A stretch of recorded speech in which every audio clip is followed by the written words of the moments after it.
আর 2 নম্বর প্রতিদিন আমার কবর জিয়ারত করবা, এতটুকু ওয়াদা আমার সাথে করতে হবে। ভাইয়েরা ডাক দিয়ে বলেন, আমাদের কোনো সম্পদ চান না, টাকা পয়সা আপনি চান না, শুধুমাত্র আপনার কবর জিয়ারত আপনি চাইলেন।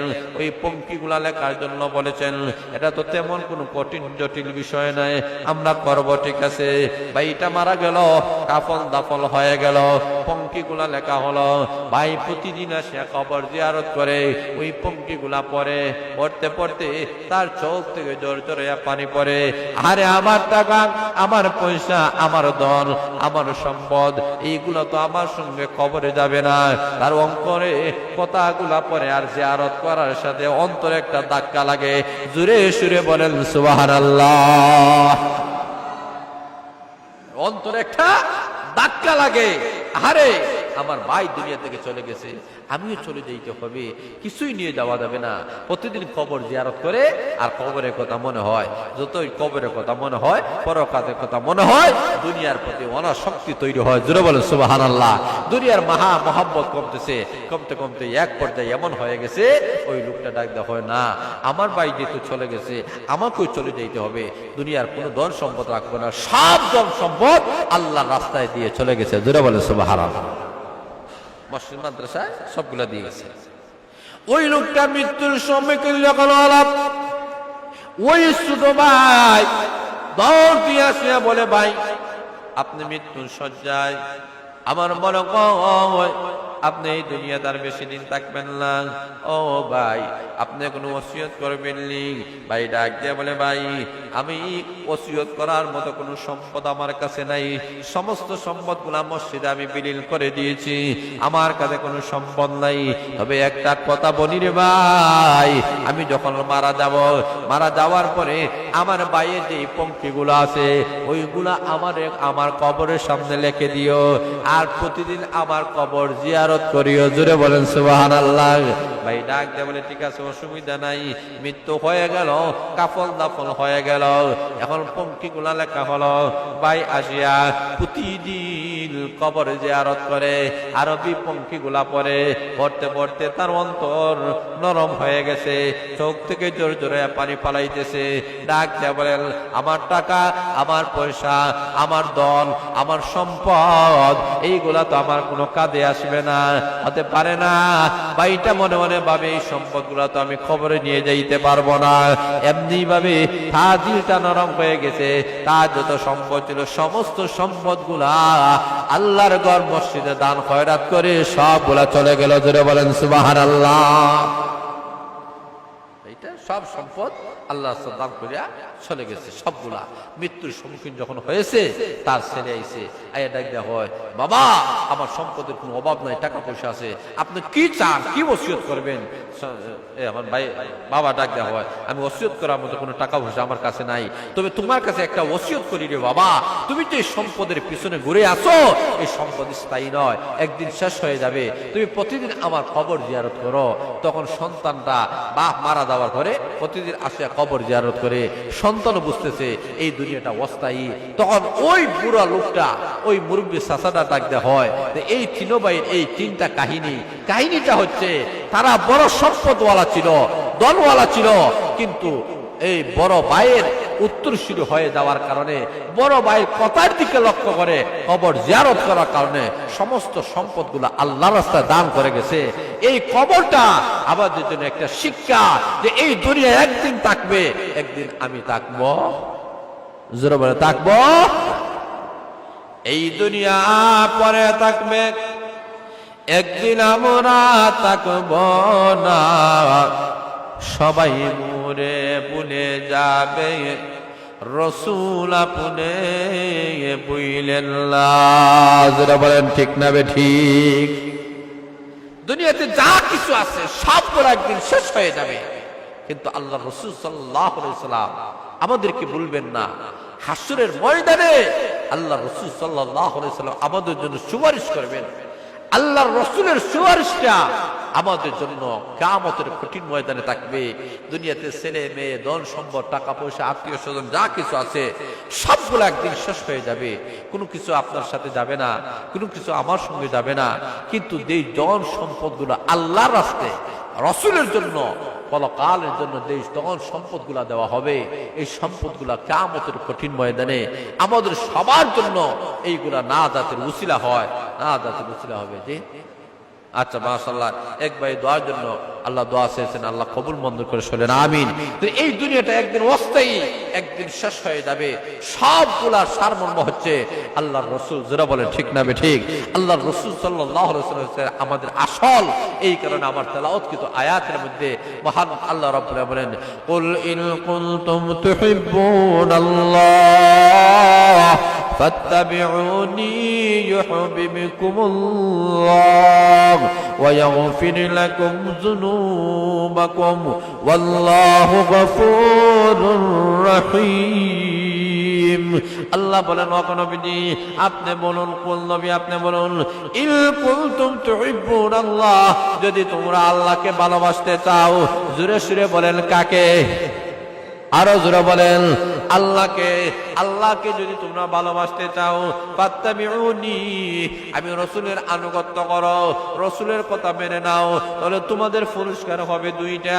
আবার মহান আল্লাহ বলেন, আল্লাহ রাসূলের আনুগত্য যদি করা হয়, রাসূলকে যদি ফলো করা হয়, রাসূল অনুযায়ী যদি আমাদের জীবন পরিচালনা করা হয়, আল্লাহ রাব্বুল আলামিন আমাদেরকে পুরস্কার দিবেন দুইটা। এক নম্বর হলো ইউহিব্বুকুমুল্লাহ, মহান আল্লাহ আমাদেরকে ভালোবাসবেন। জোরে বলেন সুবহানাল্লাহ। এক নম্বর পুরস্কার ভালোবাসবেন কে? আরো জোরে বলেন কে? আমরা আল্লাহর ভালোবাসা চাই। আজকে আমাদের সমাজে লক্ষ্য করে দেখেন, আল্লাহর ভালোবাসা আমরা চাই না, তার কারণে আমরা নামাজ পড়ি না। আল্লাহর মহব্বত যদি থাকতো, ভালোবাসা থাকতো, নামাজ কখনো সারা হইল না। জোরে বলে ঠিক না ঠিক? আল্লাহর ভালোবাসা আজকে আমাদের সমাজে মানুষের দুনিয়াবী সম্পদ, দুনিয়াবী জিনিসের মহব্বত ঢুকেছে, আর আল্লাহওয়ালা যারা, এদের কাছে দুনিয়ার মহব্বত নেই, আল্লাহর ভালোবাসা বেশি। জোরে বলেন সুবহানাল্লাহ। একজন আল্লাহওয়ালা উনি তার দাসীকে ডাক দেয়া বলেন যে আমার এই যে বেট আছে না, এই বেডটার মধ্যে উকুল হয়ে গেছে, ওইগুলা তুমি পরিষ্কার করো। উনি এই কথা বলে দরজা বন্ধ করে ভিতরে গিয়া নামাজ পড়া শুরু করছেন। এমনি কিছুক্ষণ পরে দাসী দরজার মধ্যে নক করছে, উনি দরজা খুলে দিয়েছেন। দরজা খুলে বলতেছেন, কি হয়েছে তুমি আমার দরজার মধ্যে নক করলা কেন, আমার ইবাদতে বিঘ্নতা কেন ঘটাইলা? উনি ডাক দেখো, এই বর্তমান যুগের যে বাদশা আছেন, ওই বাদশা আইছেন, আপনারা দেখার লাগে। উনি ডাক দেওয়া হয়, আরে মিয়া বাদশা হয়েছে, কি হয়েছে? আমি মনে মনে ভাবছিলাম যে এই লেফের মধ্যে কোন উকুন হয়েছো, উকুন হয়েছো, এর লাগে আমারে নক করছো। তুমি উকুন হয়েছো না বাদশার হয়েছো? বাদশা দিয়ে আমি কি করবো? আমি তো বড় বাদশার কাজ আমি হাজিরা দিয়েছি। জোরে বলে সুবহানাল্লাহ। এই দুনিয়ার বাদশার চাইতে বড় বাদশা যিনি, সেই মহান আল্লাহর কাছে আমি হাজিরা দিয়েছি। আল্লাহর সামনে আমি দাঁড়ানো আছি। আমি যখন নামাজে দাঁড়াই আছি, তো তাম পৃথিবীর বাদশা যিনি, জান্নাতের বাদশা যিনি, জাহান্নাম যিনি সৃষ্টি করেছেন, চন্দ্র সূর্য গ্রহ নক্ষত্র যিনি সৃষ্টি করেছেন, সেই আল্লাহর সামনে দাঁড়াই আছি। আল্লাহর কাছে আমি যা চাই তা আল্লাহ আমাকে দান করে। জোরে বলেন সুবহানাল্লাহ। এখানে বড় বাদশার কাছে আছে, বড় বাদশা আমার, উনি তো আমার বড় বাদশা, ওনার কাছে আমি চাই। এই কারণে লক্ষ্য করে দেখেন, একজন বাদশা ছিল, বাদশা বড় বাদশা, তার একটা গোলাম ছিল, যার নাম আয়াজ। যার নাম কি? আয়াজ। এখন বাদশা মন্ত্রীদেরকে ডাক দিছে, ডাক দেয় একটা হীরা দিছে তাদের সামনে, এই নাও হীরা। ডাক দেখো এই হীরার দাম কত হবে? বাদশা যাবো না, এই হীরার দাম তো মহামূল্যবান, রাজ্যের চাইতে বেশি দামি হবে। বলে আমি বাদশা বলছি যে এই হীরাটা ভেঙে ফেলো। মন্ত্রী ডাক দেখো, বাদশা আপনি কি বলেন? ইয়ে তো বড় দামি একটা মহামূল্যবান জিনিস, আপনার কথা ভেঙে দিব? এটা হতে পারে না। 2 নম্বর মন্ত্রী আনছে, তা ব্যঙ্গে হলো না। 3 নম্বর আনছে, না ব্যঙ্গে হলো না। এইভাবে 60 জন মন্ত্রীকে বলছে ব্যঙ্গে ফেলার জন্য, কেউ ভাঙ্গে না। না, আপনার কথার চাইতে এই হীরার দাম বেশি, কথার চাইতে হীরার দাম বেশি। বাদশা তার একটা দাস ছিল, যার নাম ছিল আয়াজ। তাকে ডাক দেখো, আমি বাদশা হুকুম করছি এই হীরাটা তুই ব্যঙ্গে ফেল। দাস আয়াজকে বলতে দেরি হয়েছে, আয়াজে এক বাড়ি মারছে, হীরাটা ব্যঙ্গে টুকরা টুকরা হতে একটা সেকেন্ডও দেরি হয় নাই। জোরে বলেন সুবহানাল্লাহ। এবার মন্ত্রীরা বলে, বাদশা যা পরাক, এই দেশের মহামূল্যবান একটা সম্পদ, এই একটা সাধারণ দাস, এই গোলামটা ব্যঙ্গে ফেলেছে, তাকে শাস্তি দেওয়া দরকার, শুলিতে চলানো দরকার। বাদশা ডাক দিয়ে বলে, শুনে নাও, ফাঁসির কাজটি যদি শোনাতে হয়, চিরচ্ছেদ যদি করতে হয়, তাহলে এই দাসকে করা হবে না, আয়াজকে করা হবে না, তোমাদেরকে করা হবে। তার কারণ হলো, আমি বাদশাহ হুকুম করেছিলাম এই হীরাটাকে টুকরা টুকরা করার জন্য, তোমরা টুকরা টুকরা করো নাই। তোমাদের কাছে আমি বাদশার হুকুমের চাইতে হীরার দামটা বেশি ছিল। এই কারণে বাদশাহ হুকুম করে দিলেন, এই 60 জন মন থেকে শিরচ্ছেদ করে দাও, মাথা কেটে দাও। আর আয়াজকে জানাই দিলে, আয়াজ রে, তুমি হীরার চাইতে আমার কথাকে তুমি মূল্যায়ন করেছো, আমার কথার দাম দিয়েছো, কাজেই তুমি আমার কাছে সম্মান মর্যাদার অধিকারী হয়ে গেছো। তাহলে বোঝা গেল, ও দুনিয়ার মানুষেরা, মহান আল্লাহ রাব্বুল আলামিন আমাদেরকে দুনিয়াতে পাঠাইয়া বলেছেন, ও দুনিয়ার মানুষেরা, আমার রাসূলের আনুগত্য করো, ফাত্তাবিউনি, আমার রাসূলের আনুগত্য করো, রাসূলের অনুযায়ী জীবন পরিচালনা করো। কিন্তু এখন আমরা রাসূলের কথা মানি না, এখন আমরা দুনিয়াদার হয়ে গেছি, নামাজ পড়ি না। আল্লাহর হুকুম হলো নামাজ পড়া, জোরে বলেন ঠিক না বেঠিক? আল্লাহর হুকুম হলো তেলাওয়াত করা, আল্লাহর হুকুম হলো মসজিদে আসা, আল্লাহর হুকুম হলো দান খয়রাত করা। কিন্তু আল্লাহর হুকুম মানি না, আমরা দুনিয়ার পিছনে পড়ে গেছি, দুনিয়ার লোভে আমরা পড়ে গেছি।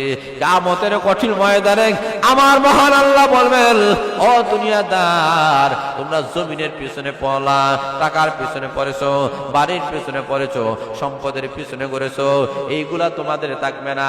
এই দুনিয়াতে যারা আমার গোলামি চলে গেছে, গোলামি করে চলে গেছে, আমি মহান আল্লাহ ঘোষণা দিলাম, এদেরকে এই নাপাক দুনিয়া নয় রে, এই দুনিয়ার মতো 10টা দুনিয়ার মালিক আমি আল্লাহ বানাইয়া দিলাম। তাহলে ওই আয়াত যেমনি ভাবে সম্পদ চাই নাই, বাদশার হুকুম চেয়েছে, আমরা এই কথা বলতে চাই, আমরা এই দুনিয়া চাই না। আমরা কাকে চাই? জোরে বলেন, কাকে চাই? আরো জোরে, কাকে চাই? এই কারণে আল্লাহ বলে, রাসূলের আনুগত্য যদি করো, ইউহিব্বুকুমুল্লাহ, আল্লাহর ভালোবাসা পাইবে। জোরে বলেন সুবহানাল্লাহ। আমরা আল্লাহকে চাই। 2 নম্বর হলো ওয়ায়াগফির লাকুম যুনুবাকুম, তোমাদের পিছনের সমস্ত গুনাহ আল্লাহ মাফ করে দিবে। জোরে বলেন সুবহানাল্লাহ।